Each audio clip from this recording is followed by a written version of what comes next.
Chief Justice John Roberts issued a rare public statement. He criticized former President Donald Trump.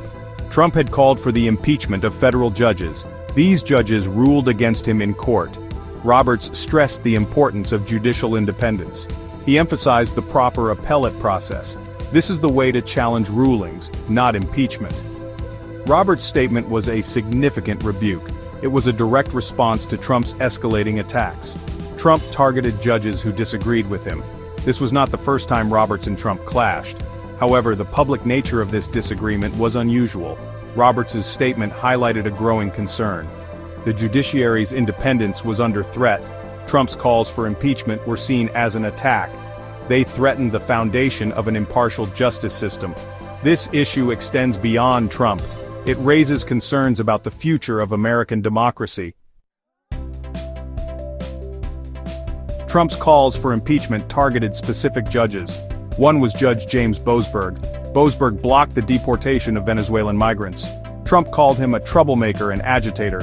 He demanded his impeachment. Trump also targeted Judge Tanya Chutkan. She presided over a case against him. Trump accused both judges of bias. He claimed they were acting against him. He believed their rulings were politically motivated. These accusations were part of a pattern. Trump often attacked judges who ruled against him. In Boasberg's case, Trump's reaction was particularly strong. Boasberg's ruling on Venezuelan migrants angered Trump. It led to a very public and heated exchange. Trump used inflammatory language. He undermined the judge's authority. Trump's attacks on Chutkan were equally fierce. He saw her as an obstacle to his legal goals. He used his platform to discredit her. His actions were seen by many as an attempt to intimidate the judiciary. Impeachment is a serious process. It's designed for removing federal officials. This includes judges. The process is outlined in the Constitution. It involves both the House of Representatives and the Senate. The House has the power to impeach. This means they bring charges. The Senate then holds a trial. A two-thirds majority vote is needed to convict. If convicted, the judge is removed from office. Impeachment is rare for federal judges. Only 14 judges have faced Senate trials. Of those, only 8 were found guilty. This highlights the gravity of the process. It's not meant for disagreements over rulings. It's reserved for serious misconduct. Trump's calls for impeachment were alarming. He used them casually. He targeted judges who simply disagreed with him. This trivialized a serious constitutional process. It raised concerns about the future of judicial independence. Roberts' statement was a strong defense of the judiciary. He emphasized the importance of judicial independence. Judges must be free from political pressure. This is essential for a fair and just legal system. Roberts argued that impeachment is not a political tool.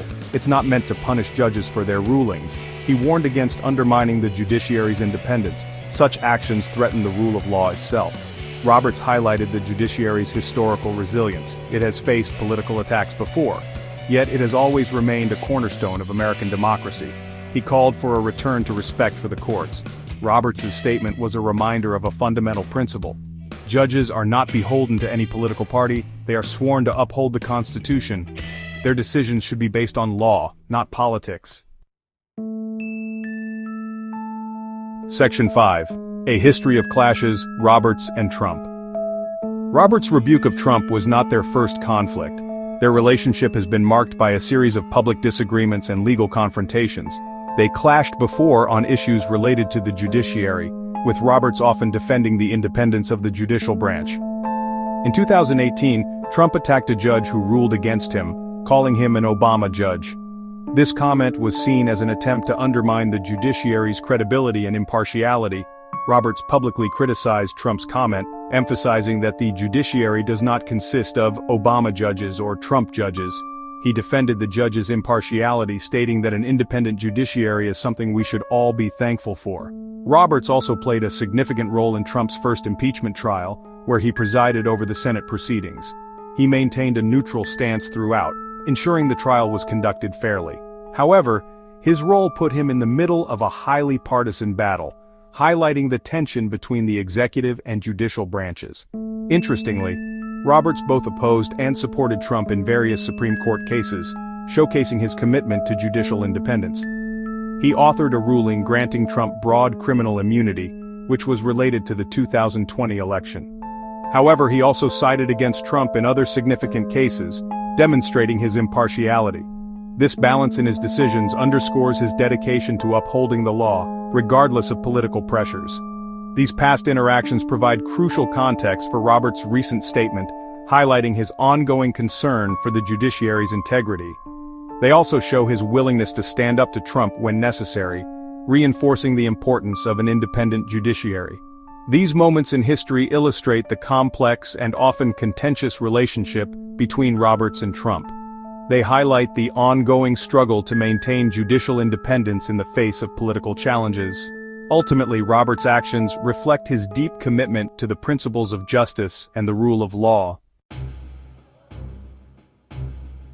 Section 6. A divided response, political reactions to Roberts' statement.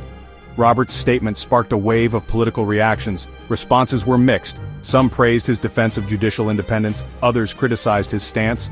This divide fell largely along party lines. Democrats largely supported Roberts. They saw his statement as a necessary rebuke of Trump. They shared his concerns about the politicization of the judiciary.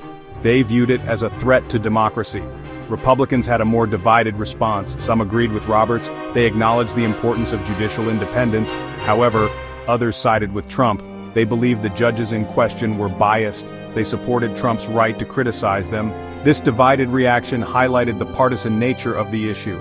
It demonstrated the challenge of protecting judicial independence in a polarized political climate. It also underscored the need for a broader conversation about the role of the judiciary in a democracy. Section 7. The erosion of trust, politicization of the judiciary. Roberts' statement highlighted a growing problem in American politics, the politicization of the judiciary. This issue has been increasingly evident in recent years, as more and more people view judicial decisions through a partisan lens. This refers to the trend of viewing judges through a political lens. Judges are often seen not as impartial arbiters of the law, but as extensions of the political parties that appointed them. It involves questioning their impartiality based on their rulings. This trend is dangerous because it undermines the very foundation of the judicial system. It erodes public trust in the judiciary. When the public perceives judges as biased, it diminishes their faith in the legal system. When people lose faith in the courts, they lose faith in the rule of law. This loss of trust can have far-reaching consequences. This can lead to instability and unrest. When the judiciary is seen as just another political battleground, it can exacerbate societal divisions. Several factors contribute to judicial politicization. One major factor is the increasing polarization of American politics. As the political divide grows, so does the tendency to view everything, including the judiciary, through a partisan lens. People are more likely to view the world in terms of us versus them. This binary thinking extends to their perception of judges and court decisions. This extends to the judiciary. Judges are often unfairly labeled as liberal or conservative based on their rulings. Another factor is the rise of social media. It creates echo chambers where people are only exposed to information that confirms their biases. This selective exposure reinforces their pre-existing beliefs and makes it harder to see the judiciary as impartial. This can make it difficult to engage in reasoned debate. When everyone is entrenched in their own viewpoints, finding common ground becomes nearly impossible. The consequences of judicial politicization are serious. It not only undermines the legitimacy of the courts but also threatens the rule of law. It undermines the legitimacy of the courts. When the judiciary is seen as biased, its decisions are less likely to be respected. It makes it difficult to resolve disputes peacefully. Without trust in the courts, people may turn to other, less peaceful means to settle their differences. It also threatens the very foundation of American democracy. A fair and impartial judiciary is essential for maintaining the rule of law and ensuring justice for all. Section 8. The rule of law at stake. Implications of a politicized judiciary. The rule of law is a fundamental principle of democratic societies. It ensures that laws are applied equally and fairly to all individuals, regardless of their status or power. It means that everyone is equal before the law, and that justice is administered without bias or favoritism. No one is above the law, not even those in the highest positions of power. This includes powerful people like presidents, prime ministers, and other influential figures.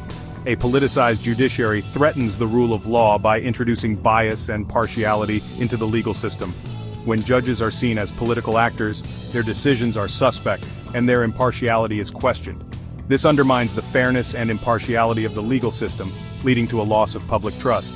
A politicized judiciary also creates uncertainty, as legal outcomes become unpredictable. If rulings are based on political considerations, it becomes difficult to predict outcomes which can have far-reaching consequences.